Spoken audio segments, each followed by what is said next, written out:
Good morning. My name is Kimberly Blackman, and I hate cleaning my cosmetic brushes. I'm a makeup artist, so it makes my job very difficult when I have multiple clients during the one day that I have to have several brushes because I don't have enough time in between each individual to clean that one set of brushes.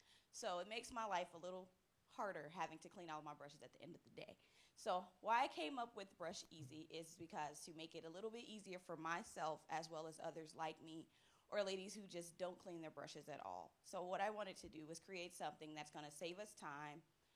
It's going to definitely clean the brushes as well as provide somewhere to organize and store my cosmetics brushes.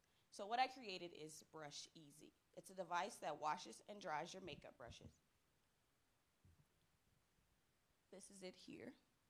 It is a device that washes and dries your cosmetic brushes, and it'll dry them in under 2 hours. So the hard part about washing and cleaning the brushes is that it could take up to 8 hours for them to dry depending on the size.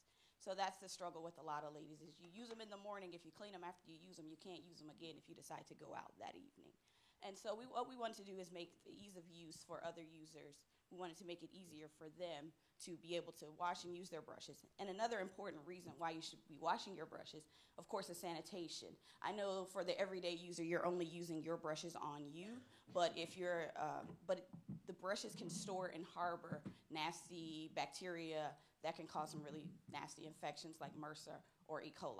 There was a young lady that was actually paralyzed earlier this year from using a dirty cosmetics brush. She actually contracted MRSA, and it caused her to become paralyzed. So with the Brush Easy, we make it easier to clean them. It takes about 7 minutes to wash the brushes with the wash and 2 rinse cycles, and then it'll take under 2 hours to dry them in the Brush Easy. And then once you're done drying them, you can still store them in there. I know most ladies store their brushes in a cup or something on the countertop, and with it being a damp place in your bathroom, it's just a breeding ground for bacteria and things like that to grow. So the Brush Easy features, it has a top with the drainage holes in the top so that you can drain out the cleaning solution without having to take your brushes out.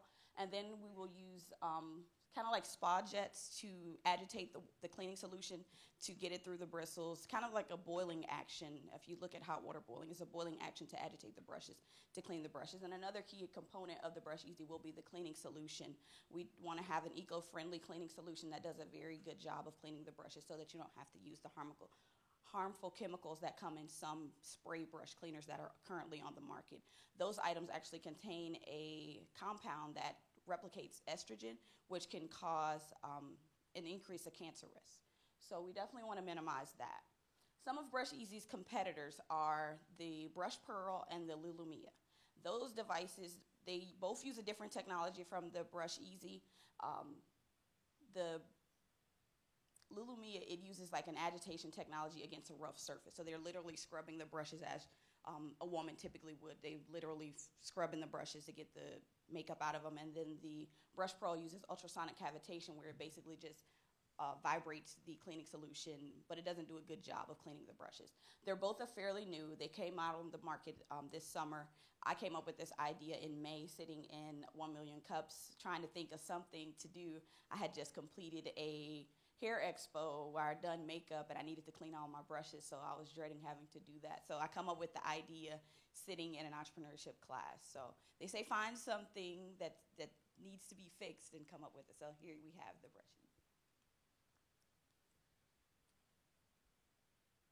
So the market analysis for Brush Easy. The Brush Easy falls into the skincare and cosmetics industry. So that's about 49% of the beauty industry, or of the 49% of a $19 billion industry. And the reason why we chose this industry, and because I'm a makeup artist, it's something that I'm passionate about. And then the growth in this industry is also very substantial. It has continued to grow from 2005 to 2010, and it will continue to grow from 2015 to 2020. So there's an expected growth rate of almost 5%. And the target market is the everyday user, which would, of course, most likely be, majority of them will be women. There are some men who use cosmetics as well, but the majority of users would be women ages 18 to 50 is our target. And there's about 63.1 million women in that category. And the reason why we chose this type of category is because these women in this age group, they have the most disposable income per capita. And then, of course, also makeup professionals. So your makeup artists, your salon owners, things like that. Someone, or makeup counter, someone that needs to constantly be cleaning and sanitizing their brushes. So our marketing plan. How we plan to market the Brush Easy is we will have a website with e-commerce and basically be sold through e-commerce. We'll be able to take retail sales down the road. We want to be able to get those large purchase orders and fill them if we aren't able to secure a licensing deal for the cleaning technology on the Brush Easy. And then we will also have sales promotions leading up to the launch of the product so that we can definitely get it into the market. We will have celebrity endorsements from celebrity makeup artists who have hundreds of thousands, if not millions of followers. That's where we're going to tap into our market, is by getting those testimonials from them and having them review our products, and eventually hiring a publicist, as well as starting a beauty blog to cover sanitation, beauty tips, and different products, beauty products on the market, and then start working on getting television spots with being featured on like the local news, or even going onto the doctors to talk about why you need to clean your cosmetics brushes. So my team here in our chief suite, I am the founder and the founder of Privileged Faces, which is my overall company, and then the inventor of the Brush Easy, and I'm also the chief financial officer. We have Abdul, who's our chief executive officer, and then Louis, he's our chief marketing officer, and Yusuf, who is our operating officer. Here they are. So we all have a very diverse background in our expertise, and we're all from somewhere different. So that makes it possible to branch out into those international markets. Yusuf is from Kuwait, and Abdul is from Saudi Arabia, and Louis is from Venezuela. Right? Yes. Okay. So our milestones. Starting out in January of 2016, next month we'll be launching our marketing campaign, basically. So we have the website developed already. We'll show you at the end. And we also will start narrowing in on our 2 makeup artists. I already have contacted one of these makeup artists, and they are willing to accept a Brush Easy to use and do a review on for us when we do get the final prototypes, or the final product in for shipment.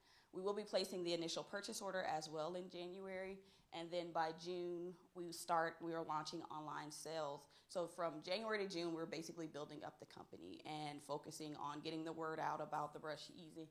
And then by January 2007, we estimate that we'll sell 2,800 units that first year. And then, of course, we'll be ordering more Brush Easies. And then we start working on securing a larger, more popular celebrity makeup artist to continue with luring in new customers into our marketplace. We also project that we'll sell 10,000 units by the end of that year. So in January, we will have a new version of the Brush Easy. We want to make a smaller version. What we have here is only the replica. It'll actually be larger than that because it'll be able to hold 10 to 12 cosmetics brushes. But we wanted to make a smaller version in different colors for, say, someone who doesn't have 10 brushes, someone who may only have 3 to 5 brushes. We want to have something smaller for them to be able to have at home, maybe more friendly for the everyday user. And then we also continue our massive marketing campaign through social media, and then our endorsements.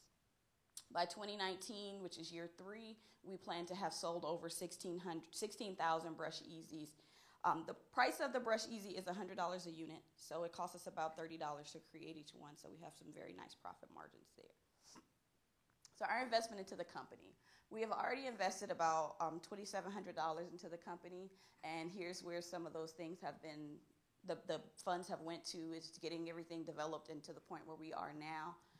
And next up is hiring our chemical engineer to definitely get the cleaning solution off the ground.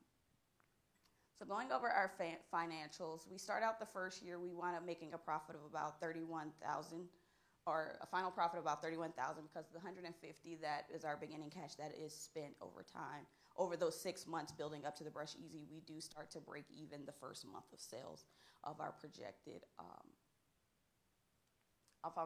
sales. In year 2, we go on to make about a net profit of over $605,000, and in year 3, with over the 16,000 units sold, we'll make a profit of about $1.4 million. So what I am seeking from you today is a $150,000 investment into our company for a 20% stake in our company. And so, wrapping up, I just want to know, are you ready to make cleaning your brushes easy? Thank you.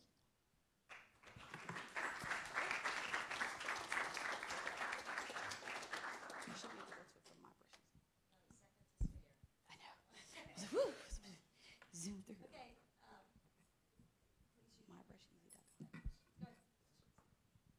A nice presentation. Thank you. Could you talk about how you're going to accomplish those sales? I see the fit for makeup artists or in a salon that has makeup. I'm not understanding your distribution strategy relative to, a consumer like myself. Okay, so we start out with the celebrity makeup artists. The lowest one we have, they start out with 127,000 followers. We plan to, and the one with the most, she has 1.3 million followers. And so we want to work on securing them to do a review on the Brush Easy or become an endorser of the Brush Easy and give us a testimonial to use that they can share with their fans. If we're able to capitalize on even 0.5% of their fans, we're able to start getting those sales in soon after they post their review. So that's where we're targeting. That's how we generated our sales numbers as far as bringing in revenue, is based off of that publication. But this is the website that we will be using to generate those sales as well. We'll start out through e-commerce, and the hope is to get into big box retailers. But our end exit strategy is to license the technology for the Brush Easy so that a company like maybe Sephora or Ulta can produce their own Brush Easy. And that's our goal. Yes, sir. Just following up on that, I don't think the value proposition for the average woman at home was made clearly enough. So when you do it again, I don't know if we're supposed to give feedback, but when you do it again, clarify. Based on personal experience? Based on ignorance, my personal ignorance, right? So, and it's actually not only for women. You're actually pitching to professionals to do makeup, whether be it men, women, whoever they are, My question to you is, there's a product that is very similar to what you're trying to accomplish for combs that in every barber shop in the world, it's out there. It's called Deluxe, and it has the green liquid where barbers and stylists put are you familiar with what I'm talking about? I think so. Okay, so did you look into that and see what their marketing strategy is and what their, who makes it and all that kind of stuff? Because the two that you mentioned are very new, and the data may not be quantifiable enough to help us make an assessment here. But that one's been around for 50, 70 years. So no, I haven't looked into that. I will definitely do my research on that to figure into it. The thing that differentiates the Brush Easy from the two that are currently on the market is they do not dry the brushes. They only clean them. So you still have to let them air dry for the 8 to 24 hours, however long it could take the brush to possibly dry. Is this electrically? Yes. It is powered by electricity. It'll also have a rechargeable battery so that you can charge it, and it's mobile to go with. So it creates heat? Possibly. Not a lot. It wouldn't be a lot. Okay. Look into fire hazards to answer the question as to, liability and all of that. If it's like a little Yes, dryer. it's still in testing and development. So that is something that we are going to be looking at. So, yes, sir. Hi. As far as the milestones, sometimes when investors are looking at milestones, in addition to the sales, it looks like you have a product that's still undergoing development in this case. So sometimes it's important to have the milestones of where the product is in development included in that, because sometimes it takes several times more money than anybody initially thinks, and substantially more time. Even people who do product development, like that's their only job, it always tends to take more time and more money. Do you guys have a milestone for when the product is going to be ready? Like I saw the mock-ups and everything, but as far as a prototype, do you have, not that you have to know all the details, but are you working on getting milestones for that? Yes. Do you have any ideas? We base this presentation on it already being ready. But in actual reality, it's still in the prototyping phase. So I don't have an estimate yet of when the prototype will be completed, that when I have an actual working prototype, but that is in process currently. And do you have like engineers working on it for you, or like a product development company? I had someone working on it. I'm looking for someone new. Okay. 'Cause So that's been the delay with that. okay. Well, they do have. There's companies out there that basically you give them your idea and they sign a bunch of papers not to steal it, and they actually develop the thing for you. So And I was working with someone like that, but the math they gave back to me was a little bit too low.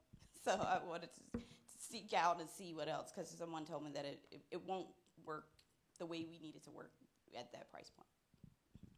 A real quick question, as far as setting up your guys' site and you're trying to drive sales, I would make sure that the product is very visible right when you go to the website, as well as the price, because most people, if they're looking at it through a blog or something like that, and they're going to look at buying it, they don't want to click through necessarily too many steps. I know you guys have a link up there to buy, but I would also still consider having it right on the main page, since that's your guys' main product, the landing page.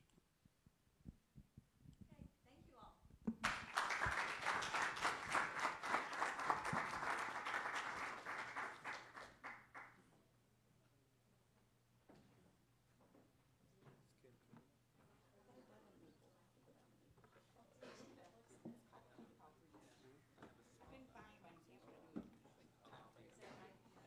They did a good job.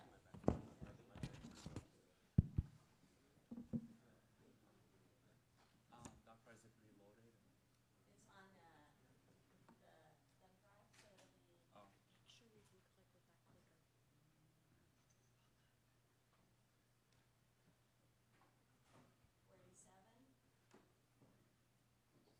Mystery gift at the bottom.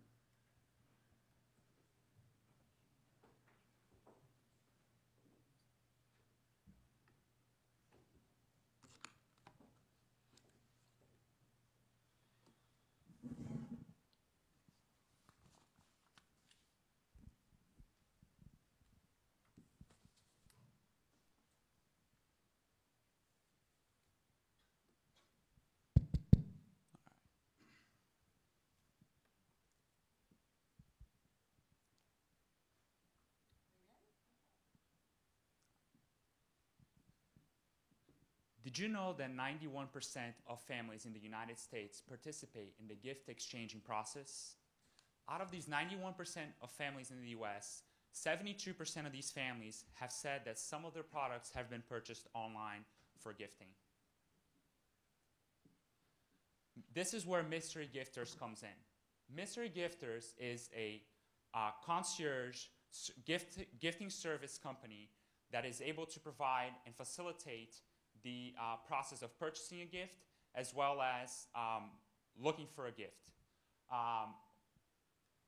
So as a gift company, we believe in four things. We believe in convenience, we believe in creativity, we believe in the comfort of the customer, as well as the originality of the gift itself.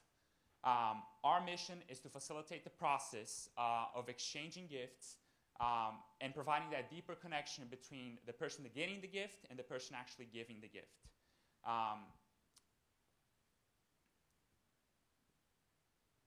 And basically, this is how our process works. We're not a company that has inventory. We're actually a company that's using other companies that already have inventory, so we're using them as tools to be able to better serve our customers. So let's say you guys, judges, I'm sure we've all been in this situation. We get to the computer, it's close to the holidays, it's Christmas, and we're like, okay, what should I get my mother-in-law? I have no idea, right? Basically, you guys will then pair up with our SEO and our marketing strategies, which then it'll pair yourselves with our website called Mystery Gifters. And when you get to Mystery Gifters, if you do decide to choose us, you would then click Buy Now. And after you go through that process, you would then fill out a profile, basically the profile of the person that you're getting the gift for.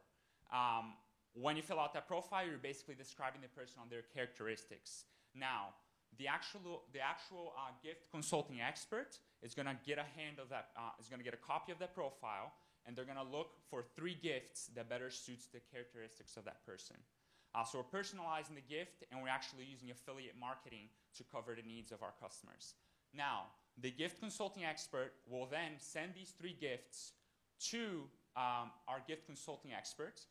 I'm sorry, the gift consulting expert will then send these 3 gifts to the person that actually purchased the program, and then he will then select 1 gift and send it back to the gift consulting experts, and that person will take care of the logistics as far as sending the gift to the consumer. Now, so these were the 3 options that we were providing as far as our service in our website. All right, now I want you guys to take a closer look at that thought bubble right up there that says need the perfect gift. Okay, this is where Mystery Gifters wants to capture the sale while the customer is emotionally tied down to getting someone a gift. And here's the big thing, objections arise when through indecision and hesitation, whereas if they can't find a gift, then they may give up their search altogether. So we're looking to capture them in that emotional time window by providing them pretty simple options that will facilitate the sale, as Kyle mentioned earlier. Next slide. All right, so this is why this idea is going to work. You can outsource your gift shopping to Mystery Gifters for any of those that lack creativity or the time, or just wants to, if you want to level the playing fields with other gift givers. Now, since you can outsource it to Mystery Gifters, our tagline system is going to help paint a picture of who the gift is for. So that's an example of us using personal selling to be able to enhance these gestures of gratitude, making them more effective. And here's the big thing, is that Mystery Gifters will specialize in gift consultation, okay? We are going to capitalize on our versatility of being able to give or connect people through giving gifts. For example, we can open doors up for people to give gifts among more casual relationships, whereas if one couldn't come up with an appropriate gift on their own, that's where we would step in. Now, we would hold a comparative advantage through niche marketing by catering to those who are indecisive or lack the resources to select a good gift. Now, I want you to take a look at the upward trend of online retail sales. That indicates that the consumer has probably the strongest buying power is over online retail. And that's because online retail enhances perfect competition because options are available from all corners of the web among a lot of retailers. And 72% of Americans admit to buying gifts online. So there's a lot of market share for us to capitalize as well as create by bringing in new consumers for overcoming their indecisiveness. Now, a question that you may be having is, why us? What makes us special? Well, we have a lot of experience in this. We have a good expertise. Our COO, Jordan, she has a large expertise in customer service through all the retail work that she has done. We have Ramsey, who has a lot of sales experience with multiple companies. He knows how to market, he knows how to reach out, and he knows how to get to the consumer and get them what they want. Kayo is a co-founder of an import and export company, AT USA, and I myself, recently became the youngest owner of College Hunks Hauling Junk and Moving franchise. So bringing all those together, we have a good expertise in customer service, sales, marketing, and a business acumen to manage this company properly. Now, our milestones. Currently, we're in the development phase and funding phase. First off, we want to get our funding as soon as possible. That way we can get our website designed and our online infrastructure created. By March 1st, we want to go ahead and launch a beta test of our website and online infrastructure. By April 1st, we want to do a soft opening just to feel out the website, get all the kinks out of our system, and get it ready for our grand opening, which will be May 1st. Get it ready for graduation time. There'll be a lot of people getting gifts, and we make that as smooth as possible. By February 28th, if we do start on May 1st, we'll be able to start reaching profitable months, get in the black. By 2018, we'll have our first very profitable year. As you can see here, the first couple of years are a little low on the revenue, just getting our name out there, trying to like drive tons of people to the site and getting the word of mouth, getting people to love our site. Lots of lead generation will start kicking off in the second year, which brings our third year profits up. Most of our expenses come from our online gift shoppers. They are subcontractors, and they're subcontractors, so they'll take 50% of the initial concierge fee that we charge in the beginning. And then we also have our salaries and a very heavy marketing campaign that will be costing us a good bit, which is how we drive people to our site. Those are the expenses. Now, our two forms of revenue, as I said, was our flat fee of $4.99 at the concierge beginning. This just pays our concierge to go on and they find your gifts for you. Now, you end up making this money back because we will give you a promo code, which you go and buy this gift, which will end up saving you the money anyway. And then we actually get a profit from that in our affiliate marketing by our promo codes. Now, what we need to do to start, we need $60,000. $40,000 of this will be going to a big marketing campaign, getting people to the site, getting our customers there. We need $15,000 for salaries, mainly to pay our operating guy, Kaio, as well as some interns to help him out when things start to get a little hectic. We need $5K for a little bit of working capital, and then any unexpected costs that may be there that we may not foresee. What we are offering is a 20% stake in our company for $60,000. Now, after 3 years, this $60,000 is after our earnings and we figure out the cost of the company, you should be able to get a 134% rate ROI. And we'll give you an option to liquefy half of your shares back to the company at the end of that time.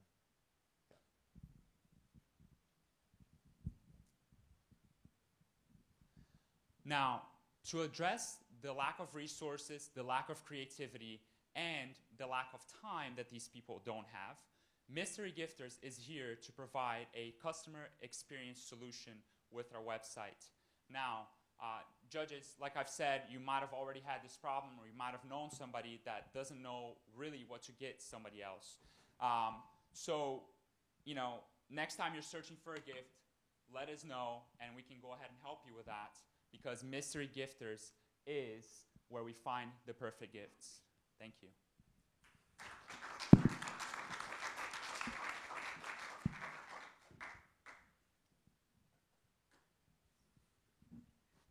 A real quick question about your guys' just presentation or some feedback. Really focus in on key colors. Look at concierge or higher level services. I think focusing those in. I'm not sure if the color scheme's quite right for that market.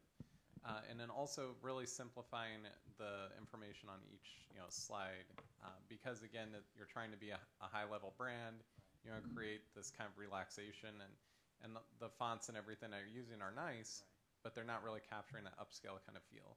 So definitely look towards like high-end fashion brands. That'll help give you guys some guidance as far as fonts, colors, Thank layouts. you. Sure. I appreciate it. Yeah. I think, I don't know how much you practice the presentation. The beginning was kind of shaky. Okay. And if that happens, you lose the audience. Right. So I would say you need to rehearse it more. It's funny that the money guy was probably your best speaker. So I would, if that seems to be a consistent theme, I would start it with him. Right. You didn't even say your names or what you do in the beginning. You need to introduce yourselves. Right. And it's interesting that the whole concept hinges upon the quality of the consulting. And there you have your COO who has retail experience, and she stood by the side throughout the whole presentation. Right. I'll just chime in about that. I'm actually not a good speaker at all, so if I would have stood up here, it probably would have been a train wreck. So I'm not sure that's true. I think you could have added value. Just practice. You need to, you build confidence with practice. Practice makes perfect. But either you're not here, present, or you speak, because it kind of made me question the whole concept when you have 3 guys in suits who are going to be shopping for gifts for my grandma, right? When I have you here who's a retail expert, not speaking. So if you're not going to speak, I would say not be present. I mean, that's just my preference. My two main questions are about the revenue model. You told us how people signed up. It was not clear to me how you guys get paid and at what point I need to commit. And secondly, you know, we have Amazon Prime at my house where they deliver free next day. Even if I'm not creative, I can just play around with Amazon Prime for 5 minutes and find a gift. Why you instead of any of the services that can get you a gift next door to your house without paying for shipping? How much you pay for Amazon Prime? Huh? How much you pay for Amazon I don't Prime? even know. My wife buys so much, it's probably free. Where I got lost was I don't understand how you're going to accomplish that. So when I have a hard time knowing my family the way I do, figuring out the perfect gift, I was never sold on why you would know. What's your secret sauce? You kept talking about your ability to find that perfect gift. I never saw or experienced that. Is what separates you, and it was not really clearly explained. But I thought that you were the consulting expert, and I didn't hear from you. Oh, no, sir. We're actually not the consulting experts. What we're doing is creating an area, kind of like an Uber, where drivers come in. We set people up that go on. And, I mean, whenever I get gifts, it's a crash and burn. I fail. I think I do a good job, and they end up hating the gift. But so now I always go to other people, kind of like who knows them or knows where to get the good gifts. And that's where we kind of got the idea that other people really can help us find gifts for people that are similar to them. So they would go on, they'd see the profile, and they'd say, oh, I know exactly what to get this person. They give those recommendations, and then they'll send them to you. You picked out of those recommendations, like, oh, I do think they would like one of these. They'd go on, and you just click the link, and you go on and get the gift. It's kind of taken out of your hands. So is it crowdsourcing then?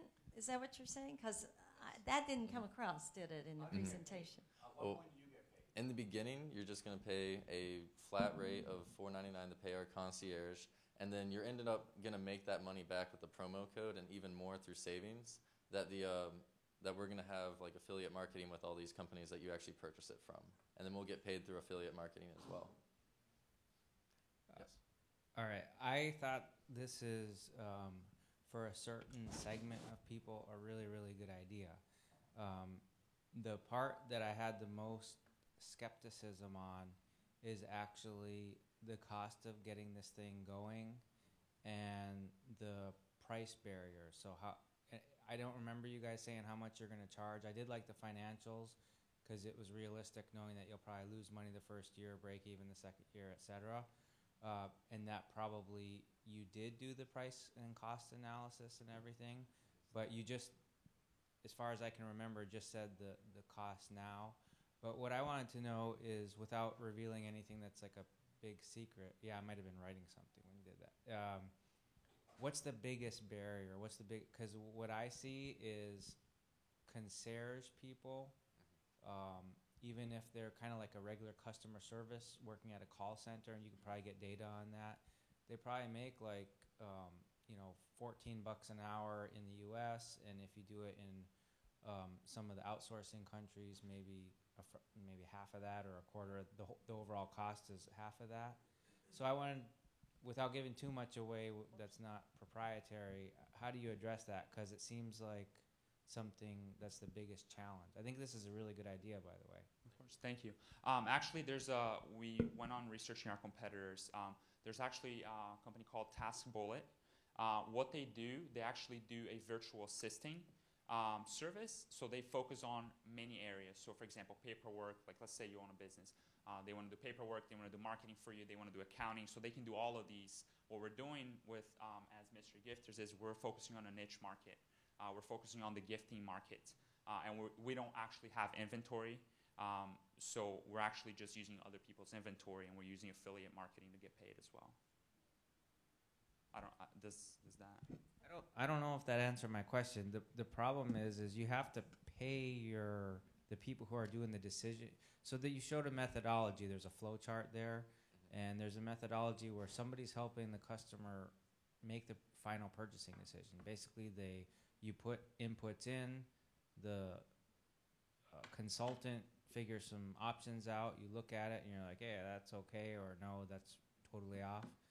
That has to cost something, and I just I have my suspicion that it's really expensive. Well, I think that's where, because I've seen this evolve over time, and it's changed a number of times, but I heard you say it's going to be a crowdsourcing, right? So it's going to be, Val is somebody who gets excited about giving gift ideas, so she'll get on there and give gift ideas for somebody she doesn't even know. Is that correct? Yes, ma'am. So they won't be paying anybody. It's more like yeah, that wasn't clear, but I think there's something in there maybe, but I don't know. I mean, we live in a society today where people seem to have time to do things like that. I don't know who it would be, but if that's the case, then you wouldn't have the cost, right? Am I understanding this right? Yes, ma'am. And actually, people that do get the gifts, they get 50% of the concierge fee. So they can, if they happen to do, say, if they took care of 5 people's requests, then they're getting around they're getting that $14 an hour. Okay, and then maybe part of your business model, look into that if it's still legal, like multi-level marketing type stuff, because maybe you could have a lot of people that are sitting at home that could sign up for this type of thing. Yes, sir. That's definitely the legal side, and then also just having our name kick off would probably be the 2 biggest barriers of entry, like you were asking. Okay, we got to call it quits on this one, but thank you all. Thank you all very much.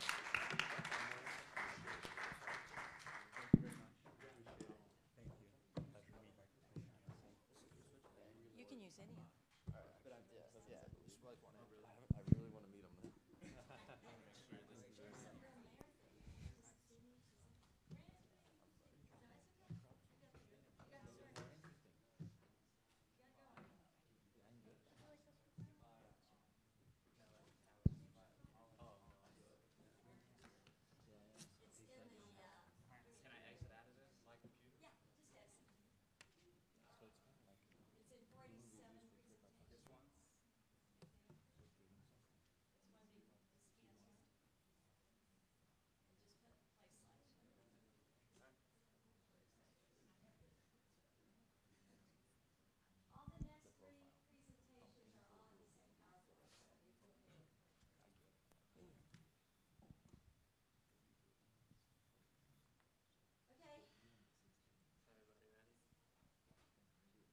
All right, so how is everybody today? So personal dependence is something that we shouldn't undervalue, as it can be stripped away from you at any point with little to no warning. So this holds true for 40 million Americans who are suffering with arthritis, as well as another combined 2 million suffering from ALS, multiple sclerosis, and Parkinson's disease. Now perhaps someone you know and care about falls into this category. For me, it was my grandma. On a daily basis, I'd watch her struggle to complete routine tasks that you or I don't think twice about, such as combing her hair, brushing her teeth, writing, cooking, using utensils. Watching her be solely dependent on either myself or my grandpa to help her caused me to begin to think of an idea and a way to make her life a little bit better and give her some of her personal independence back. So that is when Spartan Grip was formed. So hello, my name is Matthew Sarley, and I'm the co-founder and CEO of Spartan Grip, and this is my management team: Anthony Pabst, Maximilian Cools, and Allie Austin. So what we do, we manufacture a product called Spartan Grip, which is a thick memory foam-based grip tape that can adhere to common household items, making it easier, more comfortable, and more reliable for the individual to hold that item. So Spartan Grip consists of memory foam, an adhesive tape, and a drawstring enclosure. It can fit on almost any household object and can be tightened or loosened for a snug fit. It can be placed on almost any object and is reusable without causing any damage to the object itself or to Spartan Grip. Finally, we plan on selling 4 of these sleeves that you see here in a package for around $20. So the medical market. The medical market is the industry we're looking to operate within. So the way the medical market works is it's broken down into 2 categories. Category 1 would be the non-invasive medical market, and then category 2 would be the invasive medical market. So we'd be operating within the non-invasive medical market, which deals with medical instruments that help people outside the body. So it doesn't go interior. The way the non-invasive medical market is set up is that it's broken down further into 3 categories. So category 1 would be seen as little to no risk for the individual using the product. Category 2 would be seen as moderate risk for the individual using the product. And then category 3 would be seen as a high risk of the individual using the product. So we feel that the individual would have little to no harm in using our product, and therefore we'd be categorized as a Category 1 product, giving us little to no regulation from the FDA, making it easier to launch our product into this market. And furthermore, the medical market is growing, or the non-invasive medical market, I should say, is growing by 4.1% per year annually through 2018, allowing us to generate more profits, as well as medical advancements in technology is allowing people to live longer and ultimately increasing our target market. So the issue is that there are millions of Americans who suffer from medical problems that inhibit their ability to grab common household objects such as shovels, brushes, and spatulas. This takes away from their independence, and with Spartan Grip, we plan on giving some of their independence back to them. Our target market would be anyone who suffers from a disease, which we'll cover in a later slide, and most of these diseases affect the elderly, so the elderly are definitely part of our target market. Our secondary market would be athletes and then construction workers and handymen who use their hands on a daily basis. We hope by giving them Spartan Grip that we make their hands and their daily lives a little more comfortable. And touching base on that, so I've already talked to the vice president of the Mets organization for their AAA team about launching our product into the athletic market, and he said it is possible as long as you have a fully developed product that you know a lot about, because you can get torn apart very easily entering that market, but that he would also be interested in using it for its medical purposes, and that if it were to be created and launched into the market, to give him a call, and he verbally said that he would be willing to potentially make an investment with our product. So looking into our target market, we're looking to focus on the elderly market first, as they're the most likely to use our product. So Florida is currently the highest state with a population of 65 and older of about 17%. After capturing the Florida market, we would look to branching into other markets, such as the Northeast, which has the next highest population of elderly at around 14%, and then the South and Midwest, which is right around 13% of the elderly population. And then finally, we would look to branch west, where about 11% of their population is 65 and older. So our market strategy. We're going to focus on Tampa first, going into local Tampa doctor offices, speaking with the doctors, and trying getting them on board with our products. We hope to make about 1,000 samples initially and go out to the doctor's offices, try and get these samples distributed to them, in which they can hopefully distribute to their patients, in which they can try it, and we'd hopefully be able to get feedback back, and we can make improvements to our product. We'd also look to target medical conferences where we try and get a booth, and that way we can speak to medical doctors that are coming from all across the United States and potentially the world, and giving them some information about our company, and maybe they can bring it back with them to wherever they're coming from, and our company can grow through that way. So our milestones. Starting in September of this year, we started on developing our alpha product, and we hopefully expect to produce about 1,000 samples of that and get that into doctors' offices. We would hope to sell about 8% of those initial 1,000 samples, which would generate about 80 units sold. And then going out to December of 2016 through September of 2017, we'd look to expand outward of Tampa into markets in Jacksonville, Orlando, and Miami, in which we can launch another 5,000 units into doctor offices in those areas, and hopefully collect additional feedback, in which we would be able to establish a proof of concept and hopefully expand outside the state of Florida into the South and Northeast regions. So our customers, like I said, are people who suffer from diseases like arthritis, MS, Parkinson's disease, ALLs, and have dexterity issues.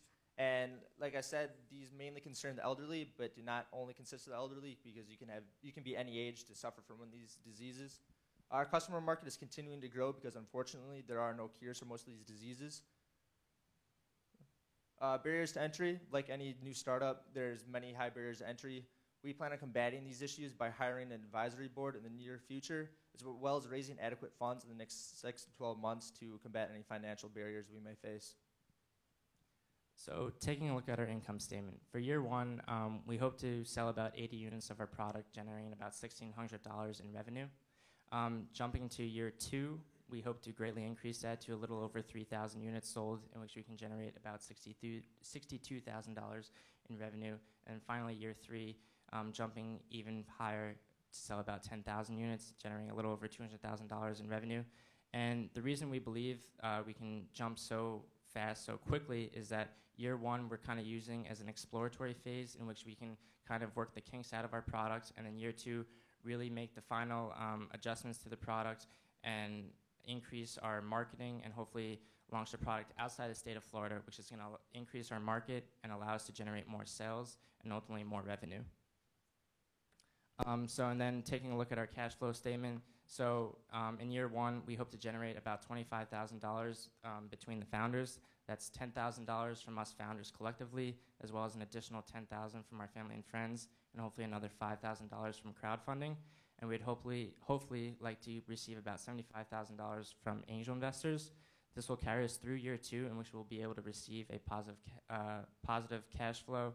And then year three, using the additional money that we have and hopefully a further investment of about $50,000 from investors, we'd be able to maintain our positive cash flow and use any additional money towards operating expenses and then branching out into other markets. So after extensive research, I'm happy to tell you guys that our product really is the only product that does what it does. There are other grip tapes on the market, but our grip tape is the only one that uses memory foam, as well as it's completely reusable without doing any damage. There are some grip tapes that can only be used on specific products, such as tattoo guns. Right here is a blog post that I screenshotted from this past February 27th, 2015, and I'll read it for you guys. Quote, "My grandmother needs 1 to 2 canes to make walking easier. Canes all seem to come with very narrow, non-grippy handles. I've been poring over Amazon and Googling like crazy, but I can't seem to find anything suitable, either a handle or something to go over a handle," end quote.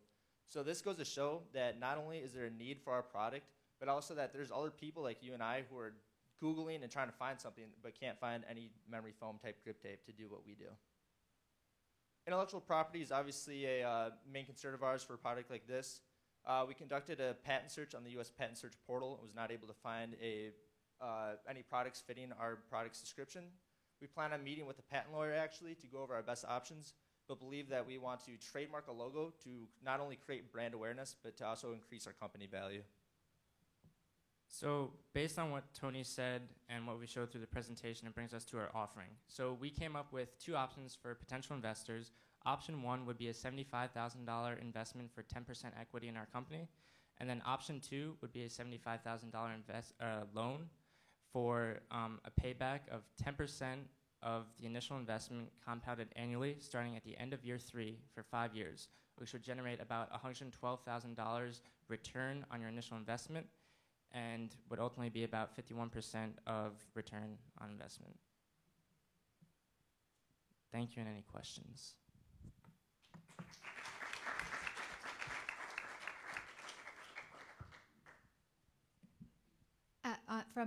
Can you go back to your financials for a second?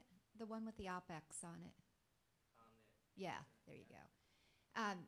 So is it realistic to think? I see the revenue's low, but is anyone really working full time then? How are you even supporting year 2 for $45,000 in operating expense?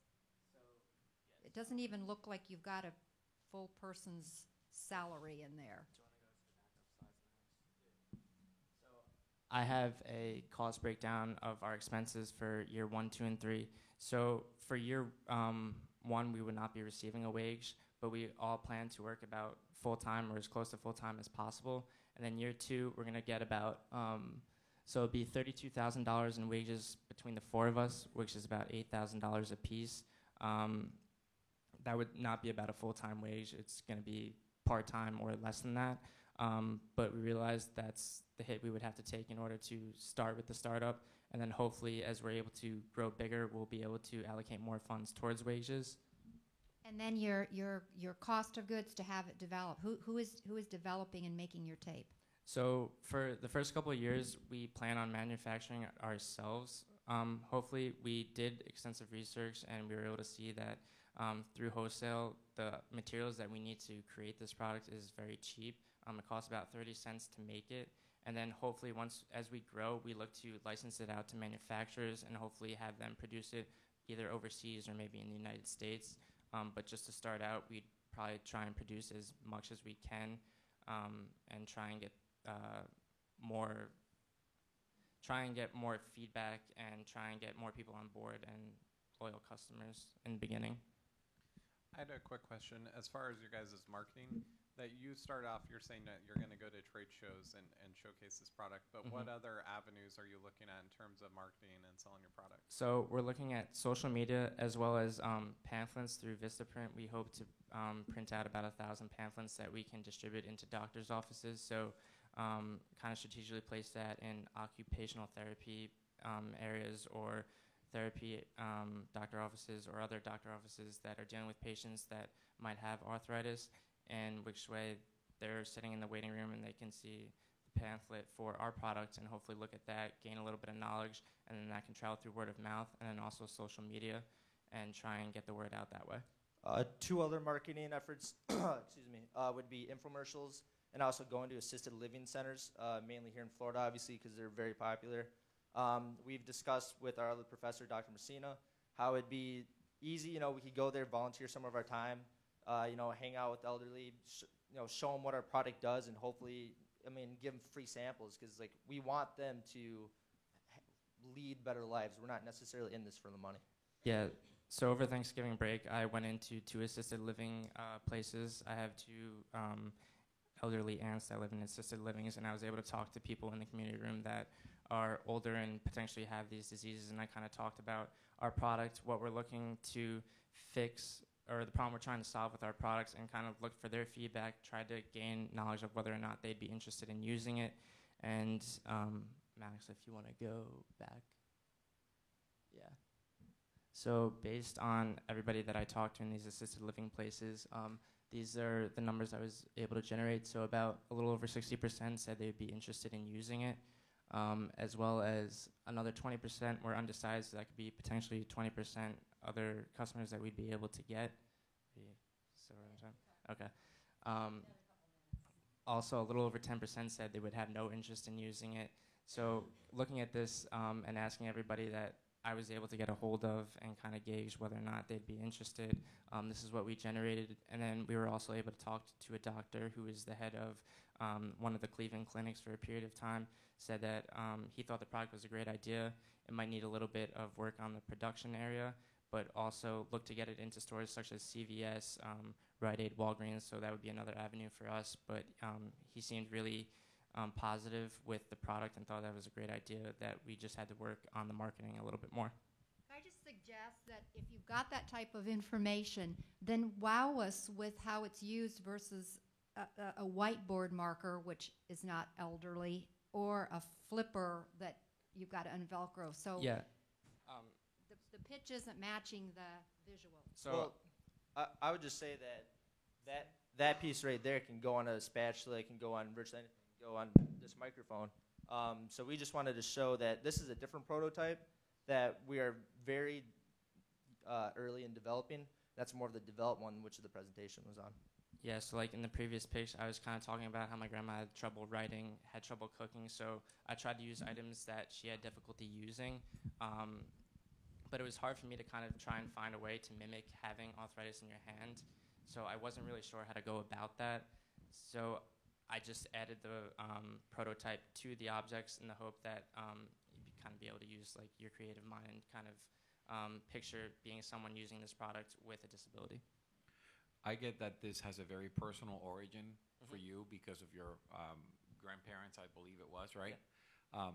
The good news is I think your marketing plan needs work because there's many more applications that are more exciting to me as a potential investor than just grandma handling, the spatula. Yeah. I mean, even your name, Spartan Grip, that I don't look at that and I think of all people in an assisted living facility.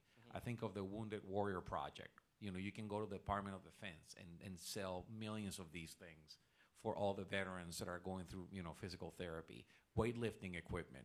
My kids row, they're crew people. Their hands are destroyed from the oars. So I would say congrats on the presentation. I would spend a little more time looking at the secondary market, which you kind of brushed aside. Yeah. Because I think ultimately that could be a bigger portion of your revenue, and quantify that in the presentation. At least give me a sense of, if you fail on the medical side, what could be out there on the physical therapy, athletic, whatever it is. Okay. Yeah, we did look towards the athletic market, and I did talk with some personal trainers, and they discussed something about weightlifting. And then also, someone gave me a suggestion about trying to get the product into the Special Olympics and try and get it used there for individuals competing in that and try and branch out from that, as well as working with local Little Leagues. So there's over 20,000 Little Leagues in the United States. And if we're able to go into Little Leagues, talk with the coaches, try and get them to use it for their team, and we might be able to get more teams in that league using it and hopefully have it spread throughout different Little Leagues in the United States. Okay, we're out of time. Thank you all. Thank you. Thank you.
Hello, my name is Robert Watson. I'm AJ Albrecht. I'm Dan Walsh. And Austin Julian. Thank you for hearing our presentation today. So let me tell you a quick story. When students graduate high school and come to their universities, the first thing that happens is they're put through an orientation program. This program acclimates them with their new environment on a college campus, and you have gateways courses where you are constantly bombarded with the same warning, which is take advantage of every opportunity that you can, because if you don't, you're going to regret it. We conducted surveys where consisting of only UT students and found that over 70% of students who are seniors feel they did not take advantage of all the opportunities that they could have. So we see this as a problem and believe that we have found a solution. Introducing the Unity kiosk. This is our physical kiosk and what it's going to look like. It's going to serve as an interactive touchscreen platform, and we will get more into how that works, but on the physical aspects, this is in a metal casing. It has a scratch-proof, highly durable panel over the touchscreen that's designed for high traffic areas, and this is how it will be installed. So our kiosk will have three main features. The first is our campus intranet. We want students to be able to connect with each other and share different information about events, clubs, sports, activities, etc. We also have off-campus information. This would be an opportunity for local businesses to advertise with us and get the word out to students who may not know the area very well. Lastly, our kiosk will provide campus information such as maps, building information, dining information, as well as campus security notices in case there are information from campus security that needs to be told to the student population. Currently, we're developing our prototype. We plan to have our prototype finished by June 2016. It is in our core competency to create this intranet for students, as we know the problems that students face and the correct way to solve this issue. As you can see from this graph, 50% of students prefer word-of-mouth advertising, and that's what we consider ourselves. We consider ourselves to advertise information by student-generated content. As you can see at the bottom of the list, bulletin boards and campus newspaper are the least effective ways to get information across campuses.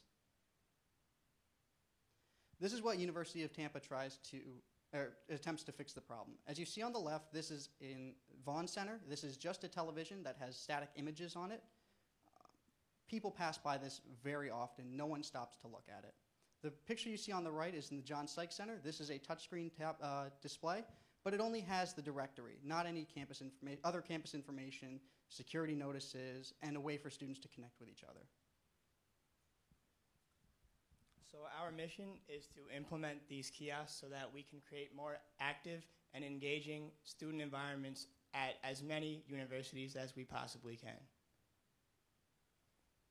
Our vision is to become the go-to solution for universities that want to use the latest technology available to them to increase their student satisfaction, retention rates, and overall enjoyment being a student of a university. So how it works, it's 3 basic steps. First, we install the kiosk in the student centers. Second, students interact with these kiosks.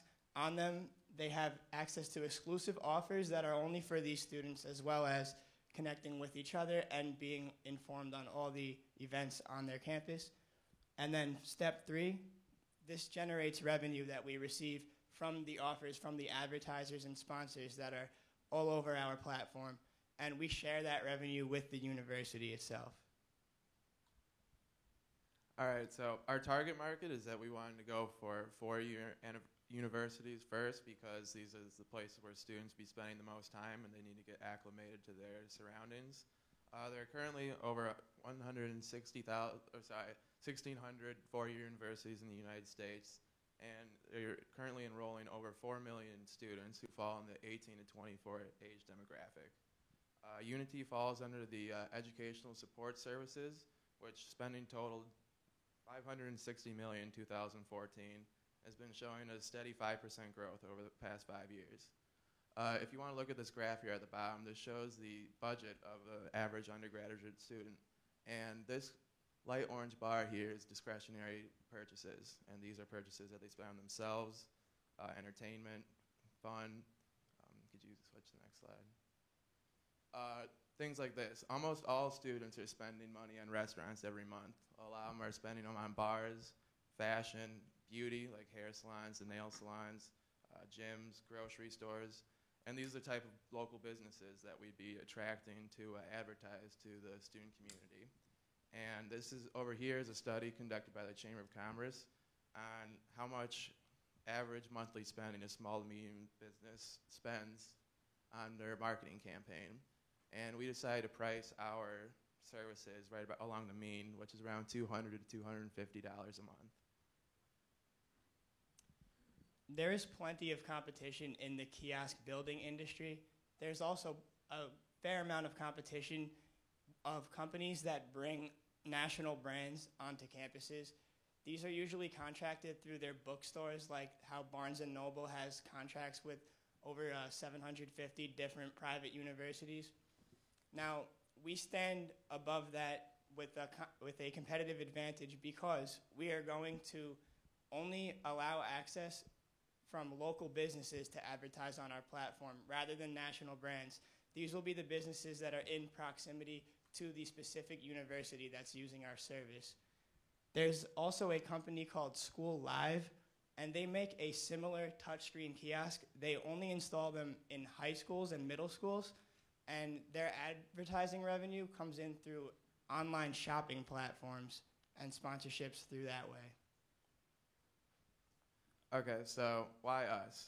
Our core competency is that we're all seniors here, closing out our college careers, and we're still discovering things on campus and around that we really wish that we knew about when we came in here freshman year. And being students, we understand like the struggles that you go through of sifting through all 4,000 of your global emails, or going through Plant Hall and looking at one of the 800 posters on the wall. So we understand how to reach the students in a way that will be easy for them. So we have Dan here, who's going to be our CEO.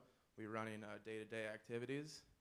Rob will be our director of operations. He has a background with these technologies, using them in the trade show industry, and understands the logistics that go with setting these up. I personally have been working on a sales force in my family business since I was a teenager, and I'll be running director of sales. And then we have Austin Julian, who will be tirelessly marketing our brand towards universities, students, and local businesses all together. So for us to increase our advertiser acquisition, we're going to visit the Chamber of Commerce of local areas to find the mailing addresses of these businesses. We expect to turn 100 leads into 8 customers. These will be the local businesses advertising on the kiosks. We expect to finish prototype design by June 2016 and begin searching for our flagship university at that time. It's September 2016. We hope to install our kiosks in the university and start receiving revenue. In August 2017, we're going to install the kiosk in the second university. September 2018, we will install in our third university and reach break-even point. And in June 2019, investors will receive their first dividends. These are our financial projections. So in year 1, we're expecting to receive just under $20,000 in revenue. We will, by year 3, reach $33,000 of net profit for the year. These costs include one-time startup costs, such as purchasing the first 3 units, purchasing expenses for legal, such as the partnership agreement, contracts between the universities, and contracts between the advertisers. As well as the web development aspects that we'll be undertaking in the beginning. So for our expenses, we have a $15,000 for our software development. This will be spread in over 3 years, monthly payments. We also have $9,000 for the units, as the units cost $3,000 roughly for everything, including the rebranding, shipping, and installation, and $5,000 for our partnership agreements and contracts with our schools and advertisers. While we are not able to patent the actual technology of the kiosks, we are able to keep competitors out using contract exclusivity. Our offer today, we're seeking a $60,000 cash investment for 20% equity of our company. This will be split into 2 tranches. The first $40,000 will come now to cover startup expenses, and the second $20,000 will come when the letter of intent is signed with our second university. I will contribute $10,000 of my personal money, as well as 5 hours per week in exchange for 20%, and Austin, AJ, and Rob will each contribute 20 hours a week in exchange for 20% equity. In conclusion, we'd like to create campuses, or we'd like campuses to be the most connected in the world. We want our students to be connected with each other and know about the area around them. And with your help, we will do that. Thank you.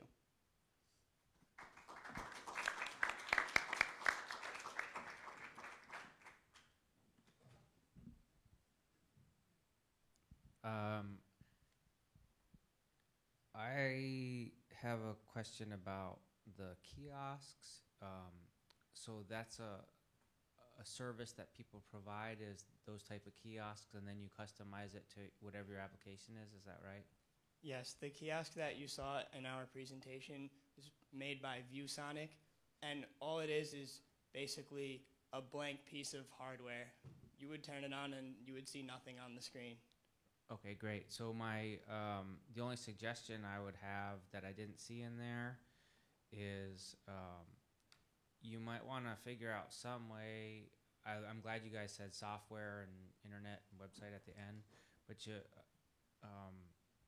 you might have already thought of this, but if I was prospectively investing in this, I would like to see some sort of integration with mobile devices too. There's all kinds of stuff that probably even has that type of thing, but some sort of app or something that people can act on immediately when they're interacting with that kiosk. Because the thing is the whole point was students they don't know about stuff, and one of the keys to that is the lack of attention, because everybody's busy going to class or doing this or that, and you might go by a kiosk and something will grab your attention, but by the time you get to class or do whatever, you're late for an exam, you're going to forget about that. So if you have some sort of app or connectivity, you might be able to make sure that you get that customer. Sure. Appreciate that feedback, and not that it helps at this point, but in our costs that we have got estimated for our web development, there is an app that's going to be included in there. I would say drop the kiosk and focus on the app. I mean, you're not like Facebook, but the origin is very similar. It's affinity marketing, starting with the people who are bonded by a college experience. But you can take this anywhere. I mean, you can have companies using Unity for, you know, posting stuff and whatever. So I would take that and tell you that I don't like the kiosk. I mean, it creates a lot of complication and you know, control of the content. You said people will be able to post stuff. The last thing you want is, you know, denigrating information being posted without any controls or any of that stuff. So I would say focus on the app. It will be cheaper, it will be simpler, and you can scale it a lot faster than just having kiosks on campuses. Thank you. We've considered doing just the application, but we feel that a physical location, such as a kiosk, will help to drive our customer base and increase demand faster than an application on its own. The best way to check that is to do a survey. I would definitely do a survey for your target market. And the other thing you want to think about too is who's going to be updating all of this information, because that's going to be a very big part of your guys' business. It will cost you time and money to do that. Definitely. And it's going to be specific for each campus. And probably the most similar thing out there right now that would be a similar direction is like in movie theaters where you have the ads before the movie. It's something similar but more localized. And so that might be a place to kind of get some ideas. But I would definitely do a lot of surveys to get a lot of information and see what direction that you need to go with that. Definitely. Thank you. Did you get any feedback from students or anyone that they would stop and use that? The millennials are such a mobile society. Right. So, I mean, my head went right where Jose's did. We conducted a brief survey. It was about only 50 participants, but we did see that over 80% of them would be very interested in that. Are they personal friends of yours, the 50 participants? No, it was random probability. We were a bit short on time, wanted to get at least 200, but we did have to stop at 50 for the sake of deadlines.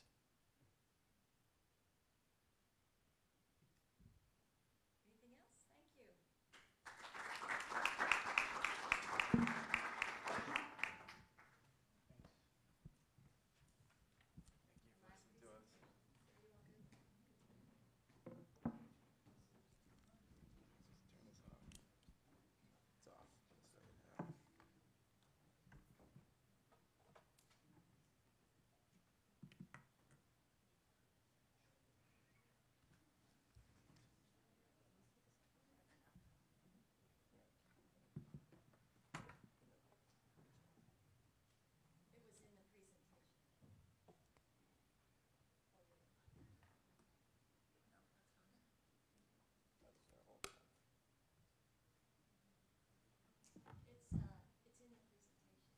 That was the old one.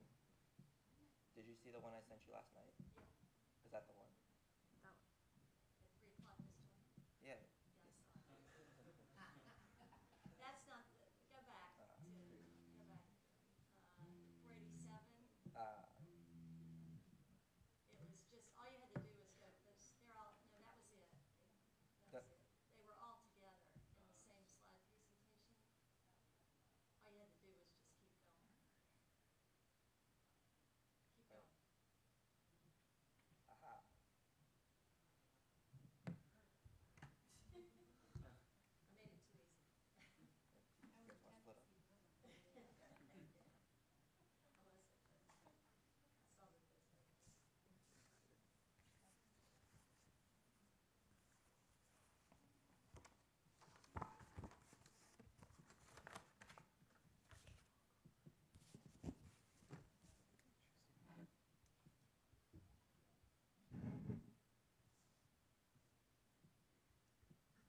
Good morning. My name is Sarah Daniels.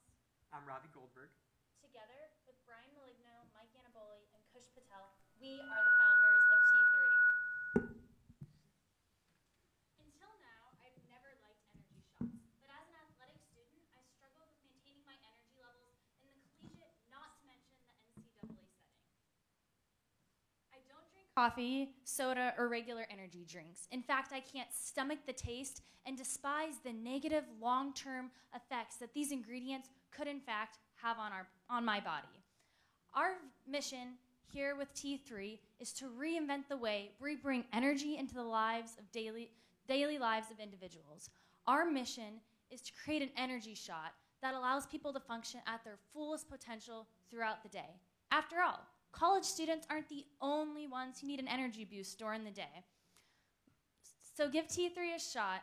We are eager to help you take your energy to the next power. So here's how we do it.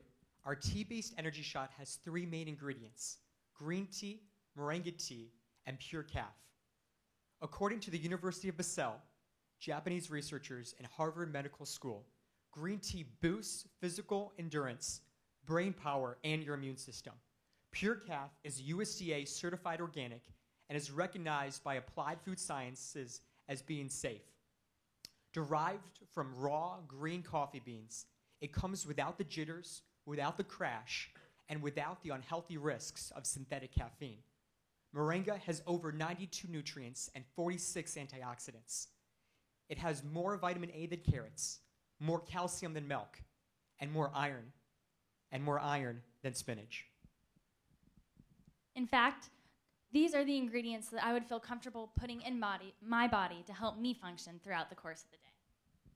At the current stage of development, we have formulated the recipe and protected it as a trade secret. After producing the concentrate, we're going to send it to our partner, MBA Beverages, which is an FDA-inspected and GMP-approved facility here in Florida. They're going to manufacture and package the product. We'll then be sending it to East and West Trading Corp, which will be distributing it to the stores that carry our product. We have a mentor with over 40 years of experience in the food and beverage industry, specializing in sales, marketing, and distribution. But it's the taste and health benefits of our product that set us apart from the competitors. So let's look at some of the competitors in the market today. The first is 5-Hour Energy. It holds the greatest market share, but it has a laundry list of ingredients that are questionable in effectiveness at best and at worst dangerous. In fact, 13 people's deaths have been linked to 5-Hour Energy. eBoost advertises itself as being nutritional, being packed with vitamins, minerals, and stimulants. But if you look at the labeling, it's only significant for a few things. And what is it the highest in? Vitamin B12, and it says this is for energy production. But research studies show that vitamin B12 doesn't contribute to energy production. It has another function. The biggest problem in the industry is lack of FDA regulation. And so many energy shots use unproven ingredients to make questionable claims.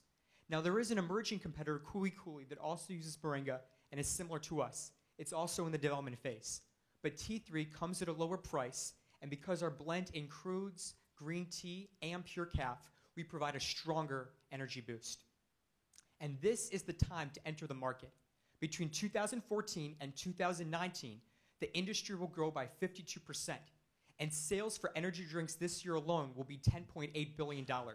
However, sales within the energy shot market segment have been decreasing, and researchers are linking this to consumers becoming increasingly health conscious in their buying habits. 59% of those who continue to use energy drinks are worried about the safety of these products. To understand the market better, we conducted 3 informal customer surveys of 100 people. We found that the most important factor in an energy drink is taste. The second is to not put bad chemicals in your body. We found that 73% of respondents said, 73% of respondents who currently use energy shots said they would switch to another if it was healthy, natural, and nutritional.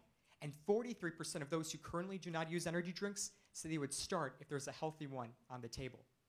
This is the time to go into the market. These results show that our business concept is valid and that there are many in the market who are ready to accept our product. In fact, I would fall under this category. Would love to be able to purchase this shot. Luckily, our founding team possesses the expertise to help make this possible. Brian Maligno will be serving as the Chief Marketing Officer. He possesses expertise in elite sports marketing. Mike Annaboli will serve as the Chief Operating Officer. Mike has hands-on experience in project management and construction with a successful real estate firm in Long Island. Kush Patel will serve as our Chief Financial Officer. Chief is the master of creating revenue models and has experience doing so with many entrepreneurial ventures.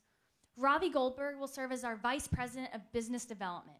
Ravi has a skill set with making partnerships with various people all over the world and has done so with an award-winning international startup.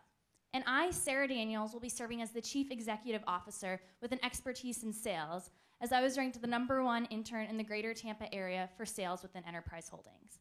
To help us make this venture possible, we've decided to assemble a small advisory board. The first member of our advisory board will be Ken Black. He's a moringa research. He possesses expertise in the research and the development of the moringa plant and works with Morningstar fishermen. Next, Bobby Surrey will be helping us with some of the financial models, as he has worked with many different startups and helping create these different models. Giles Hertz will also be on our advisory board. He is an accredited and an accomplished attorney and possesses expertise in law across different states and many different areas. Lastly, Mr. Goldstein will serve on our board, and he has started a nutritional company called Heart to Heart and has helped grow within that industry and has helped other companies within the nutritional field grow their businesses as well. So with our management team and our advisory board, we're ready to penetrate the market. The main thrust of our marketing efforts will be our ambassador program. And this is where we hire influential millennials to promote our product and generate demand among college students. We'll be using Nido, a college marketing agency, to do the sales training. Their customers include Chipotle, the Wall Street Journal, and Bud Light. And they've increased the sales of their customers by up to 144%. Our ambassador model of focusing on college students is similar to Red Bull's model. And when they implemented this in England, their sales went from 2 million cans a year to 200 cans a year. And with that in mind, let's look at our milestones. In the first year, in the first 3 months, we're going to focus on research and development. In months 4 through 6, we're going to focus on the University of Tampa and the city. Then we're going to focus on USF and the Tampa Bay area at large. And at the last 3 months of the year, we're going to focus on just securing distributors across Florida. In years 2 and 3, we're going to focus on hitting all major universities within Florida and on securing distributors across the Southeast United States and the rest of the nation. And so it is with this model that we have built our financials. The ambassadors are going to promote the product, and it's going to be sold by grocery stores, gyms, and convenience stores, because these are common places for millennials and college students. We'll be selling a wholesale at $1.50, and retailers will then sell it at $3. We'll be selling it at $3. And so what we're each of us are putting up $5,000 for a total of $25,000 to build the prototype. We will then need $100,000 to secure initial inventory for salaries and for initial marketing costs. We are asking for $100,000 in exchange for a 40% stake in our company. In relation to dividends, by year 3, we'll have a 77% ROI. We're looking for an investor who has expertise in the industry and can help us grow our market and help us grow our market and expand with our company. In regards to exiting the business, we plan on merging with a bigger company. That way, that company can not only uphold our brand, but most importantly, uphold the mission statement in which our company stands for. I need this energy drink to get me through the day, and I'm ready to help you and others who have this problem solve the problem as well. So please, help us join our journey to help empower and ensure that individuals are able to perform to their best of their ability during their daily lives. Here at UT, I can assure you we are ready to take T3 to the next degree. Thank you.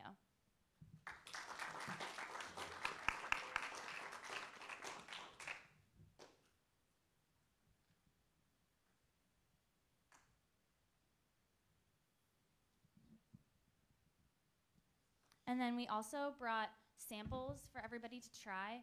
And as a disclaimer, there is a handful of caffeine in there. So if you are caffeine sensitive, just heads up. It equates to about a cup. Is this the final taste of the product? This is the final taste of the product. The ingredients, we couldn't get pure calf because they require FDA facilities to actually send you the actual ingredients. So we source something that's very similar to it. As far as branding for you guys, and I've talked to you guys before about it, and just to continue to refine what that company is, you guys have mentioned Red Bull for an example. That's an excellent example in terms of branding a product. Everything about their company is branded really well. So continuing to work with that, and I'll try and think of people put you in touch with, as well as working with you guys to really refine the look and style of your brand. Awesome, thank you. I love the concept, and you are a phenomenal speaker. The passion really comes through, so I found myself almost glued while you were talking. But as a female, what's the calorie? I mean, it tastes very, very sweet. Do you know the calories? We haven't calculated the calories, but there's no sugar in it. The main thing that would actually have calories is the apple cider itself.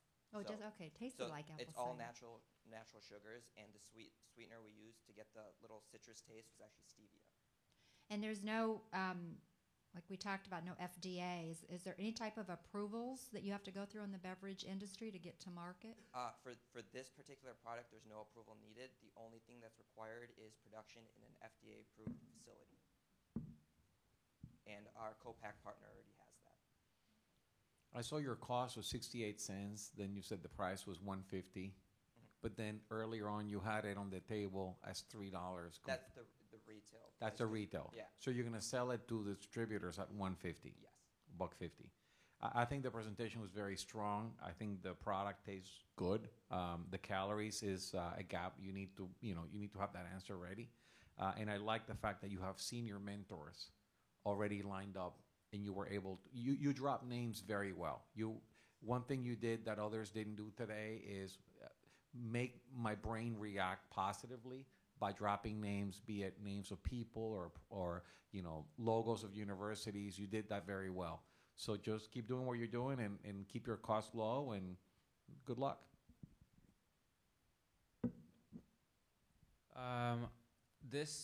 I've actually worked with a lot of companies in this industry, and it is a growing industry, and I did notice a little bit of a dip that you guys pointed out because of various reasons. But regardless of a little bit of a dip, it's still, I think it's a really growing market, but that means everybody else wants a piece of it. Just like I work with a lot of service companies like restaurants and a lot of like clothing companies and things like that. And beverage companies are similar.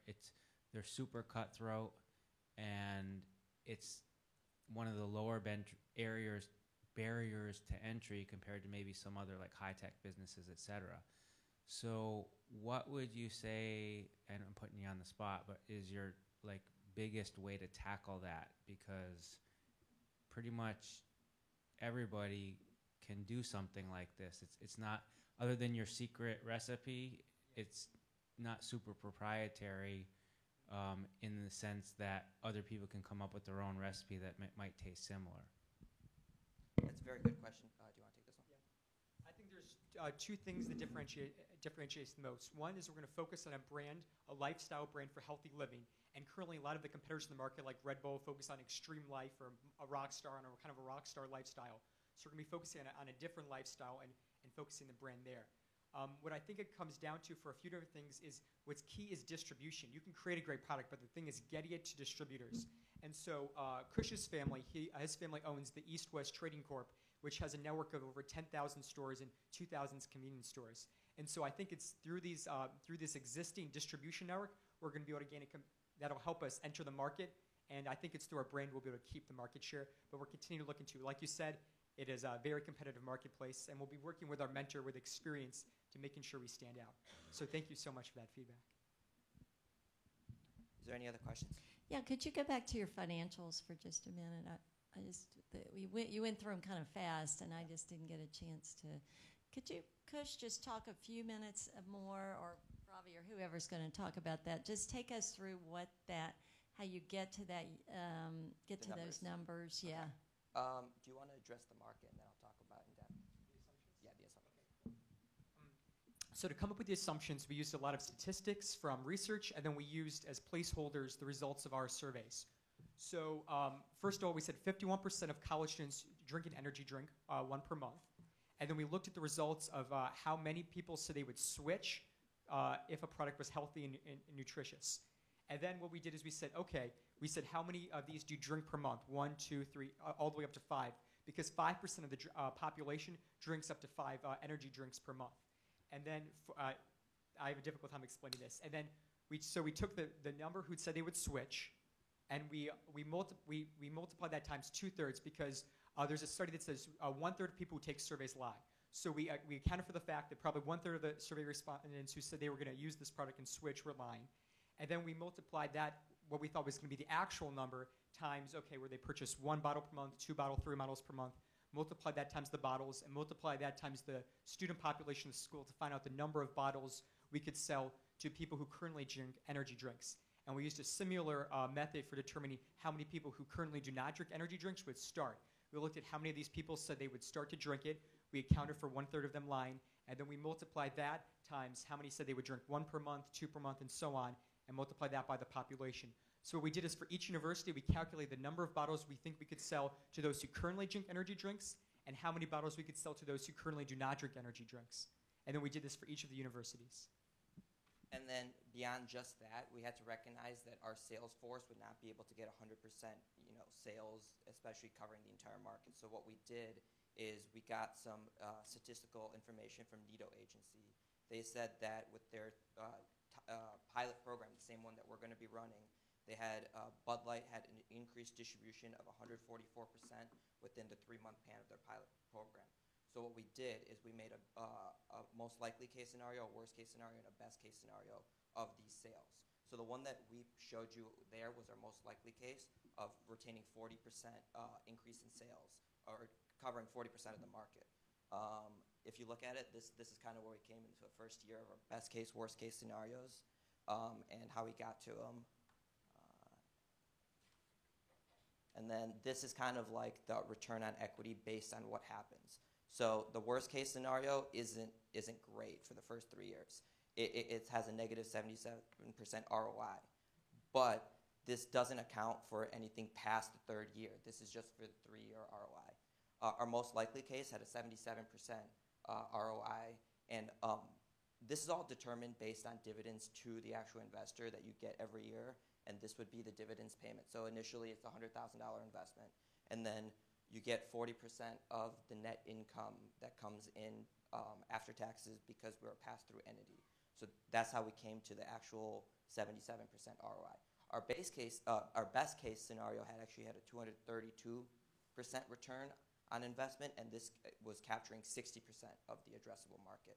So what's your exit expectation? I'm just curious about the dividends. So for the exit strategy, as you had mentioned, we do want to merge with a company that has experience in the industry, understands how to address a market, and then sell out to them.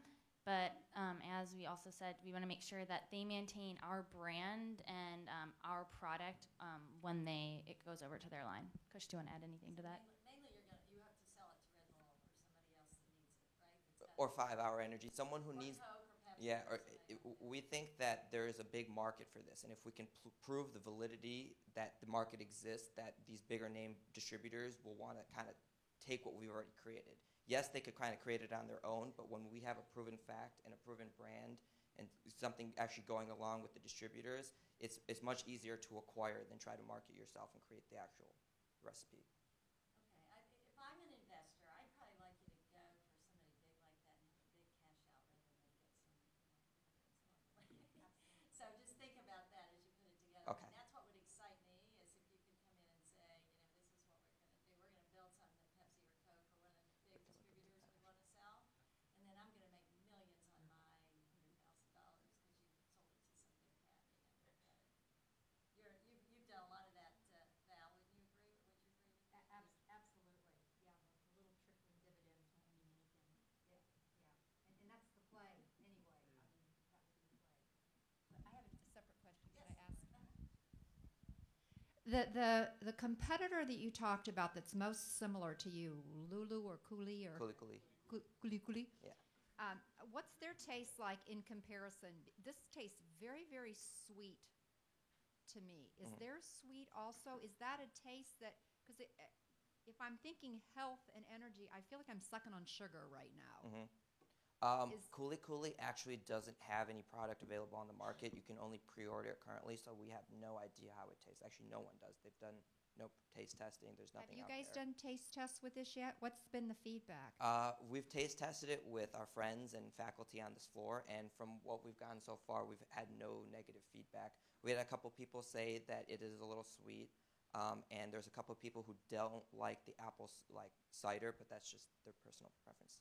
I would say do a blind tasting where you have your product against others that are out there without letting people know, and ask them which one tastes better, regardless of nutritional content.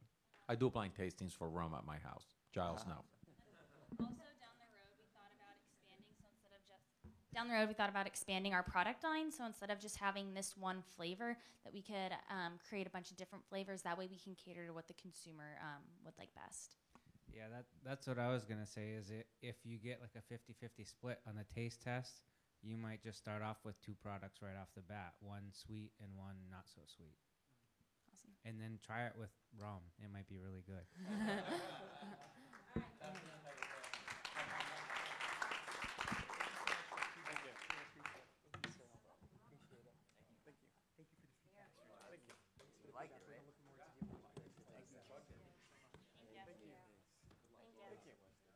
Okay, so we've got just maybe 4 or 5 minutes, and I was wondering if each judge would give maybe a 30-second, 45-second to a minute feedback to the class. Just global feedback and on what you saw, what was missing, if there's any constructive feedback, and I don't know who would like to begin, but okay, thank you.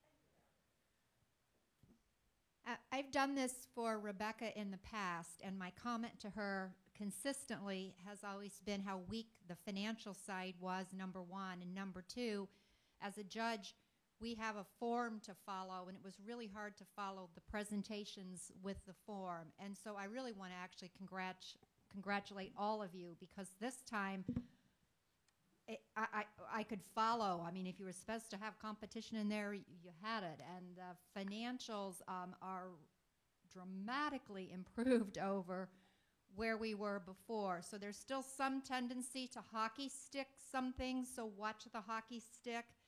But it's great just to even see more realistic financials. You expect to see a loss. You often hear investors say they'll take your financials and cut them in half, because they're just automatically assuming that you think everything goes right. So I just really wanted to congratulate the group on, I feel like in 2 to 3 years, it's an amazing step forward. I'm the banker, right? I pay probably the least amount of attention to the numbers at this stage, because they're, you just pull them out of the air, right? So what I look at is the entrepreneurs and the concept on, at 30,000 feet, to see if they capture my attention and passion, and maybe explore it more. So I would say the feedback would be work on your presentation skills. That's why snake oil salespeople made a lot of money in cowboy days, because they had the gift of gab, even though the product was crap, right? So work on a very strong opening and a very strong close. Some of you started really great, but closed weak. People forget the middle. Just focus on the beginning and the end, and think bigger. Just try and think about scaling the product. A lot of the ideas could be bigger than you actually presented them in terms of market possibilities. So just think bigger, because investors want to see a scalable idea. Don't be limiting yourselves. Make others limit you. Don't be the one who limits yourself. Real quick as well, your guys' presentations have definitely come a long ways. This is my 3rd year as well, helping out and seeing some of the presentations, and really simplifying some of the ideas and concepts and what you guys share on the slides, because you guys discuss this information you talk about. And I realize with financials, you do have to share that information. But you guys can definitely really focus in those concepts in the way that you present the information, because a lot of times, if there's too much going on a slide, it's hard to pay attention to. There's no flow of information. And so if you think of it like an instruction sheet, we need to follow the steps. You have to guide us through the steps, and that can be really beneficial on the presentations. But great job overall. I had 2 similar comments to the ones that were already done.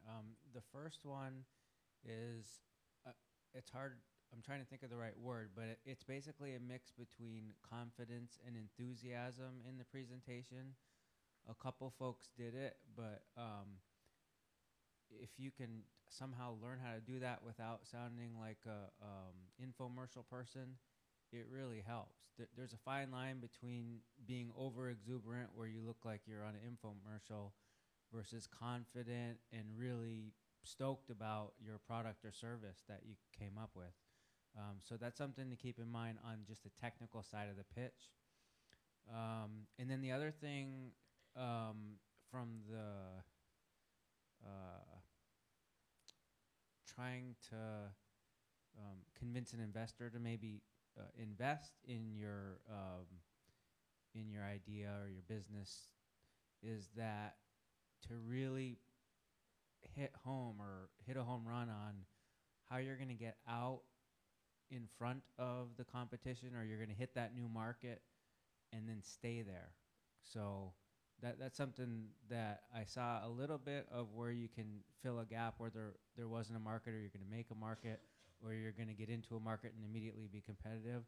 But remember that as soon as you have a little bit of success, everybody's going to be gunning for you. So you want to also show how you're going to stay out there and, you know, leave little speed bumps behind you as you keep moving forward. Okay, thank you all, and I echo. I mean, you know, of course, I've been seeing these over the years, but I want to thank Trish Messina, who's doing the finance course, because I think she's done a good job. And appreciate you being here, Trish. And you know, I think there's always ways to improve, but I think you all hit on most everything. I think, as most entrepreneurs do, you did a much better job, I think, of revenue projections than most entrepreneurs do. So kudos for that. Your expenses were all probably way too low. So, but that's pretty typical also, because we don't know what we don't know. And when you get out there and start trying to do it, it becomes a big challenge, as Val can say. Rebecca, did they go through any presentation, oral communication classes? They do, and they've actually got lots of opportunities to practice pitching, and you could see that in some of the ones that, you know, that really were. Some of them start much earlier than others, but I think you're right. I mean, they practiced in here, and they, you know, they have lots of opportunities to go through competitions and programs, and yes, they take a class. They do take a class, yeah. And then the club had a guest speaker who did, I heard, a really great job. I wasn't there, but she's from our speech department and offered to really let everybody practice for them. And I think Ty also offered to coach, and so they got lots of offers. Not all of them took up on that opportunity, but you know, I think that's really good point. You know, your presentation's such a big part of it, and you all know that. But you've come a long way, and I want to congratulate all of you. I hope you'll help me thank our judges. They've given us 2 hours of their time, and it's very, very valuable.